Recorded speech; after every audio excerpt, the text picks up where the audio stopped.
Brilliance Audio presents Now and Forever by Megan Maxwell. Translated by Achi Obejas. Performed by Ava Lucas.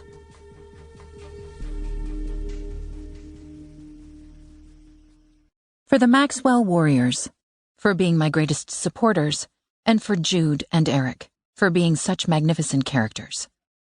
Mil besotes. Megan. 1. Everything's gone to hell.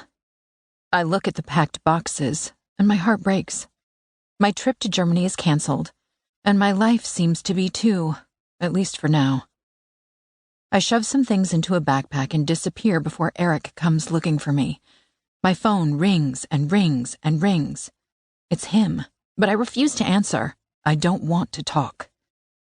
After I leave my house, I go to a cafe and call my sister. I make her promise she won't tell anyone where I am, and she agrees to meet me. After hugging me because she probably knows I need it, she hears me out.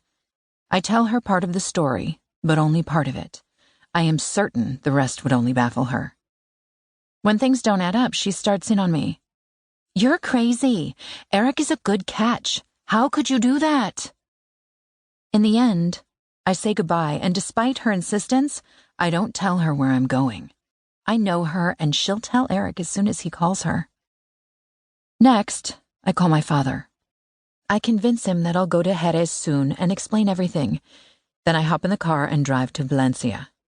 I'm still not answering Eric's calls. I just don't want to. Several days later, I'm feeling more relaxed, and I drive to Jerez, where my father welcomes me with open arms and gives me all his love and affection. I tell him my relationship with Eric is over, but he won't believe it. Eric has called several times, worried. According to my father, that man loves me too much to let me get away. My poor father is a hopeless romantic. When I get up the next day, Eric is at my father's house. My father has called him, which irks me to no end.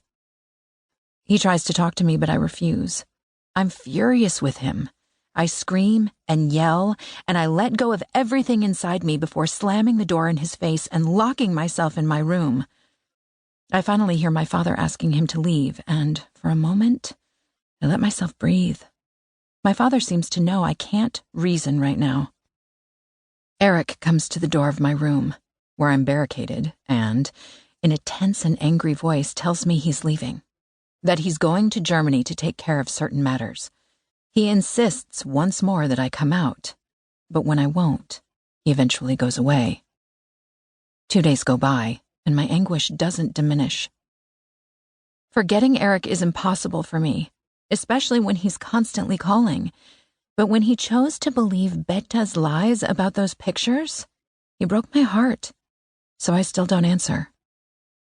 Of course, because I'm a masochist, I listen to our songs again and again to torment myself and wallow in my grief, feeling sorry for myself.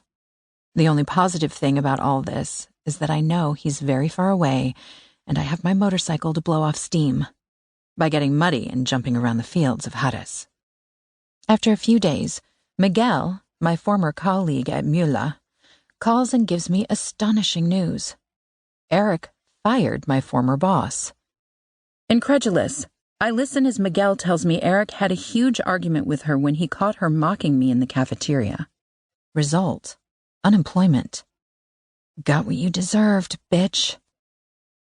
I shouldn't be so happy about it, but a wicked part of me rejoices that she has finally gotten her due. As my father very wisely says, "Time eventually puts everyone in their place." And time finally puts her on the damned street where she belongs. That same afternoon, my sister comes over with Jesus and Luz, and they surprise us with the news that they'll be parents again. My father and I look at each other and grin. My sister and brother-in-law are happy, and my niece Luz looks delighted.